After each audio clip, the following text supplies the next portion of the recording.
আসসালামু আলাইকুম প্রিয় দর্শক, অন্য মঞ্চের আলাপ চাইতে আপনাদের সকলকে আমন্ত্রণ। আজ সকালে, আজ 31শে জানুয়ারি 2026, আজ সকালে দিল্লিতে যুক্তরাজ্য থেকে আসা আওয়ামী লীগের নেতাদের এক প্রতিনিধি দলের সঙ্গে মুখোমুখি বৈঠক করেছেন বাংলাদেশের নির্বাসিত প্রধানমন্ত্রী শেখ হাসিনা।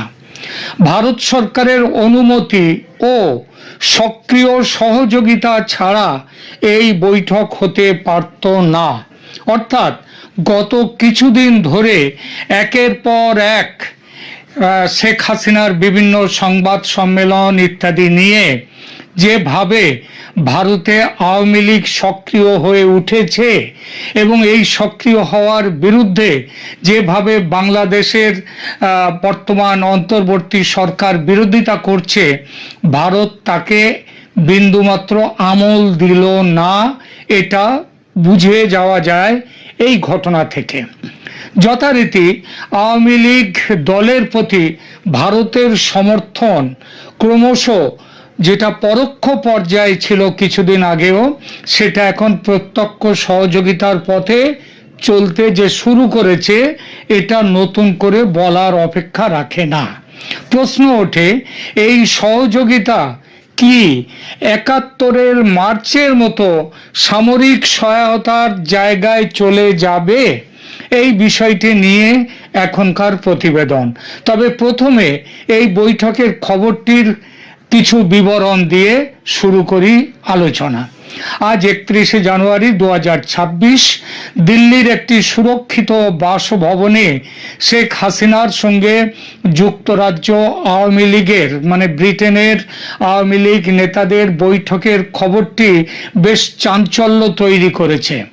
গণমাধ্যমের খবর অনুযায়ী যুক্তরাজ্য আওয়ামী লীগের একটি প্রতিনিধি দল শেখ হাসিনার সঙ্গে দীর্ঘ 5 ঘন্টা বৈঠক করেছেন। খেয়াল করবেন, বৈঠক চলার যে স্থায়িত্ব সময়টা খেয়াল করবেন, 5 ঘন্টা। এই প্রতিনিধি দলটি লন্ডন থেকে দিল্লিতে পৌঁছেছিল কয়েকদিন আগে, আজ সকালে নয়, কিংবা কাল বিকেলে কিংবা রাত্রে নয়। প্রাপ্ত তথ্য যা বলছে, এই সময়ের মধ্যে তারা ভারত সরকারের বিভিন্ন মহলের সঙ্গে যোগাযোগ করেছেন। সেসব যোগাযোগ কোন বিষয়ে সেটা স্পষ্ট জানা যায়নি। তবে প্রধানমন্ত্রী শেখ হাসিনার সঙ্গে দেখা করাটা যে খুব একটা সহজ নয়, সেটা তো সবাই জানি। সুতরাং সেই দেখা করার কাজটা ছাড়াও তারা ভারতের প্রশাসনিক বিভিন্ন পর্যায়ে তারা আলোচনা করেছেন। প্রধানমন্ত্রী শেখ হাসিনার সঙ্গে যে বৈঠকটি তারা করেছেন, তার মোটামুটি বিস্তারিত তথ্য আজ সকালে প্রকাশ্যে এসেছে। এই প্রতিনিধি দলে ছিলেন যুক্তরাজ্য আওয়ামী লীগের সভাপতি জালাল উদ্দিন, সাধারণ সম্পাদক সৈয়দ সাজিদুর রহমান ফারুক, যুগ্ম সাধারণ সম্পাদক আনোয়ারুজ্জামান চৌধুরী, যিনি একদা সিলেটের মেয়র ছিলেন।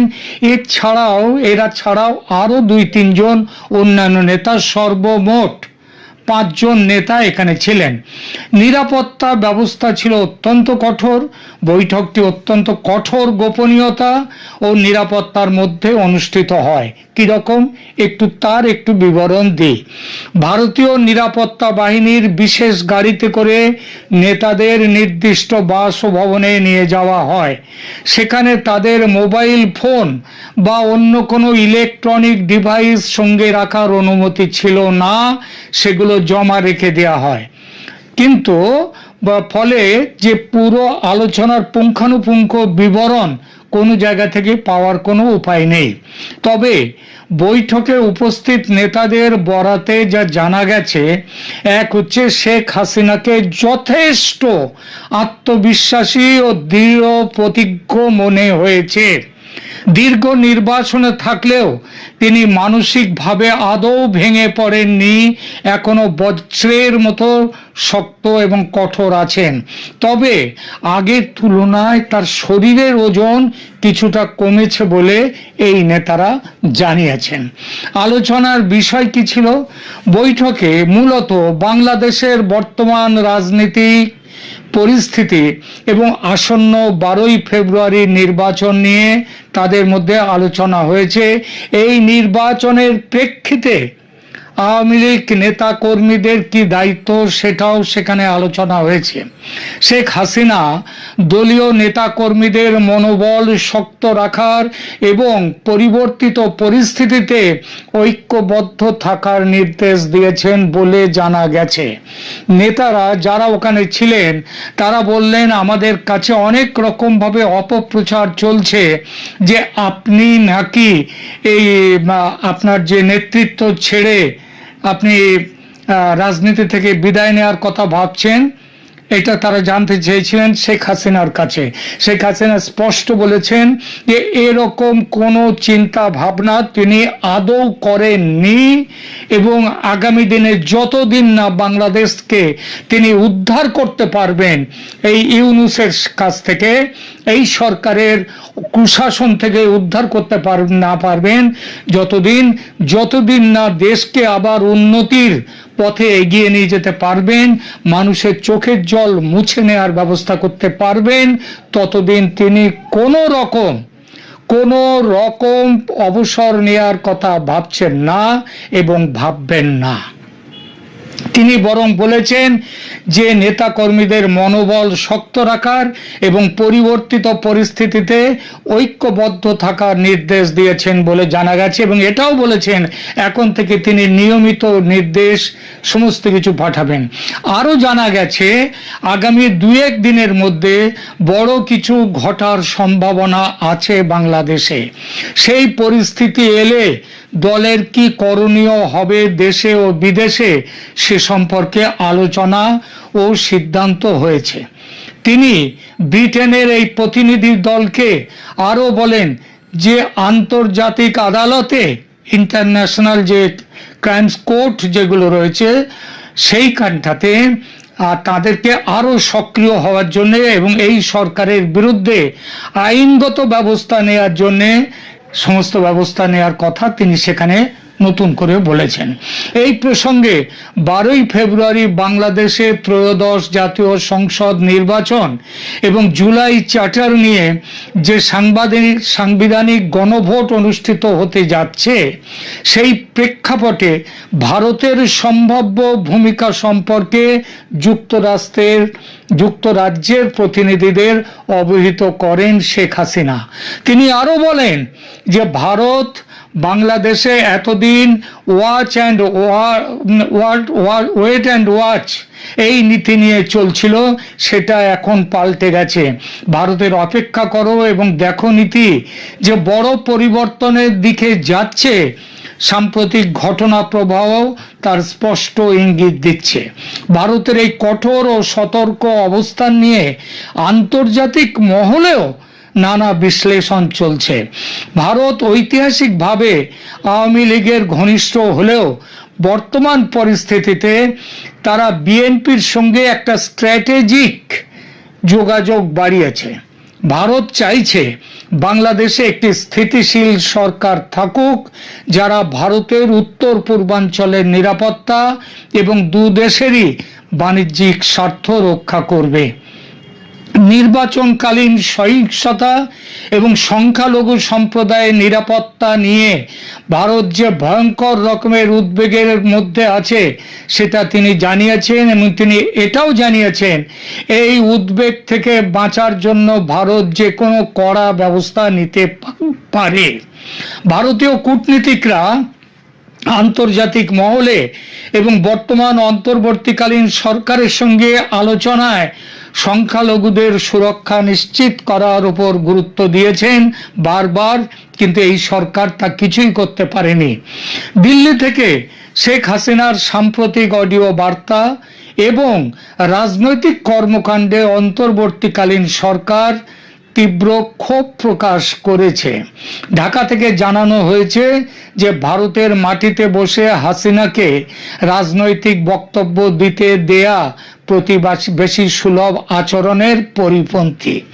ভারত এখন একদিকে হাসিনাকে আতিথেয়তা প্রদান করছে, অন্যদিকে ঢাকার বর্তমান ক্ষমতায় যারা আছেন তাদের সঙ্গে কোনো রকম তাদের সাথে সহযোগিতার পথ ছেড়ে দিয়েছে এবং এখন সহযোগিতা নয়, এখন ভারত ব্যবস্থা গ্রহণের পথের দিকে যে চলেছে সে ব্যাপারেও এই প্রতিনিধি দলকে পরিষ্কারভাবে জানিয়ে দিয়েছেন শেখ হাসিনা।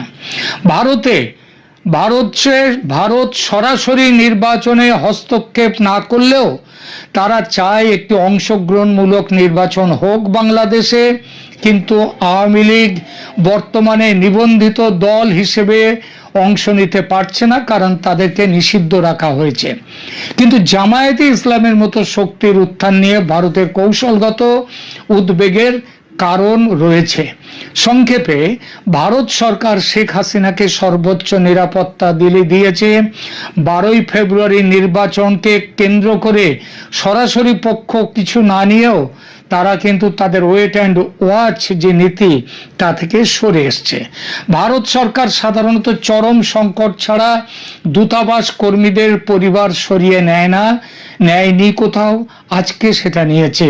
21শে জানুয়ারি 2026-এ দেয়া ভারতের নন ফ্যামিলি পোস্টিং ঘোষণা এবং রামপাল বিদ্যুৎ কেন্দ্র থেকে কর্মকর্তাদের প্রস্থান কেবল নিরাপত্তাজনিত কারণ নয়, বরং একটি গভীর কৌশলগত বার্তার অংশ। দিল্লি স্পষ্ট করে দিয়েছে যে 12ই ফেব্রুয়ারি নির্বাচন ও জুলাই চার্টার গণভোটকে কেন্দ্র করে বাংলাদেশে ব্যাপক সহিংসতার আশঙ্কা রয়েছে। যুক্তরাষ্ট্র সরকারও একই আশঙ্কা থেকে আমেরিকা একই আশঙ্কা থেকে গতকাল অর্থাৎ 30শে জানুয়ারি বাংলাদেশে অবস্থানরত তাদের নাগরিকদের জন্য একটি জরুরি নিরাপত্তা সতর্কতা জারি করেছে। এতে কি বলা হয়েছে? 12ই ফেব্রুয়ারি নির্বাচনে রাজনৈতিক সহিংসতা, র্যালি এবং ভোট কেন্দ্রে হামলার আশঙ্কা রয়েছে। যুক্তরাষ্ট্র তাদের নাগরিকদের বাংলাদেশ ভ্রমণের ক্ষেত্রে লেভেল 3 পুনর্বিবেচনা ক্যাটেগরিতে রেখেছে।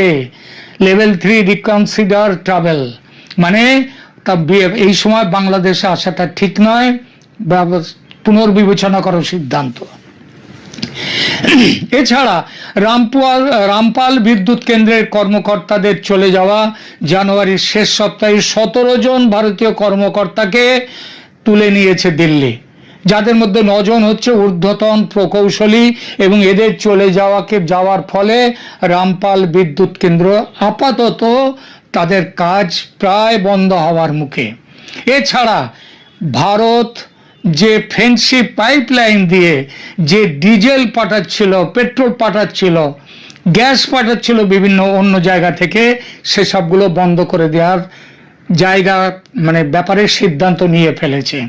শুধু ঢাকা বা দিল্লি নয়, আন্তর্জাতিক বিভিন্ন প্রভাবশালী গণমাধ্যম পর্যন্ত এই পরিস্থিতিকে ভীষণ রকমের বিপজ্জনক বলে আখ্যা দিয়েছে। উইয়ন ও ভারতীয় গণমাধ্যম তারা বাংলাদেশে ক্রমবর্ধমান ভারত বিরোধী মনোভাব এবং উগ্রবাদী শক্তির উত্থানকে প্রধান ইস্যু হিসেবে তুলে ধরেছে। তাদের মতে বাংলাদেশে ভারতীয় স্বার্থ স্থাপনাগুলো এখন সরাসরি হুমকির মুখে, আর এটা হলে সন্ত্রাসবাদ দমনে কঠোর